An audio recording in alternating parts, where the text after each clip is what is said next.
வார்த்தைகள் எவ்வளவு வலிமையானது என்று நான் அறிவேன். ஒரு நீயான நிகழ்ச்சியில் ஒரு அம்மா வந்து சொன்னாங்க, உங்களை நெகிழ வைத்த வார்த்தை எது, எந்த வார்த்தையை கேட்டபோட்டு நீங்கள் கண்ணீர் விட்டு அழுதீர்கள் அப்படின்னு கேட்டப்போ அவங்க சொன்னாங்க, நான் ஒரு பகுதியில் குடியிருந்தேன், எதிர் வீட்டில் ஒரு அம்மா இருப்பார், எப்போதாவது பார்க்குற போது புன்னகைக்கக்கூடிய ஒருவர், அவ்வளவுதான். நானும் என்னுடைய அப்பாவும் மட்டும் இருந்தோம். திடீரென்று ஒரு நாள் அப்பா இறந்து போகிறார். அந்த பொண்ணுக்கு என்ன செய்யறதுன்னு தெரில, அப்படியே உட்காந்துருக்காங்க. அப்பா இறந்துட்டார். என்ன செய்கிறது, யாரை அணுகிறது ஒன்றுமே தெரியல. ஏதோ ஒன்று தெரியுது, பிரச்சனை இருக்குன்னு தெரிஞ்சு எதிர்த்த வீட்டிலேருந்து அந்த அம்மா வராங்க.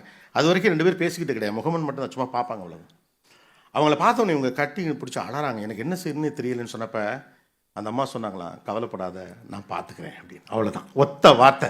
கவலைப்படாத நான் பார்த்துக்கிறேங்கிற அந்த ஒத்த வார்த்தையை 10 ஆண்டுகளுக்கு பிறகு வந்து ஒரு நிகழ்ச்சியில் சொல்லுகிறாங்க. Word as a character, word as an emotion.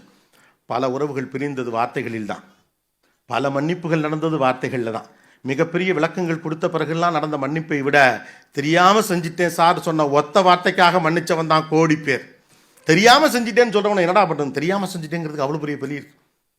என்னை மன்னிச்சிருங்கன்னு சொல்கிறதுக்கு அவ்வளோ பெரிய வார்த்தை இருக்குது. வார்த்தைகளுக்கு வலிமை உண்டு, அதுவும் தமிழினுடைய வார்த்தைகளுக்கு கேரக்டரே உண்டு.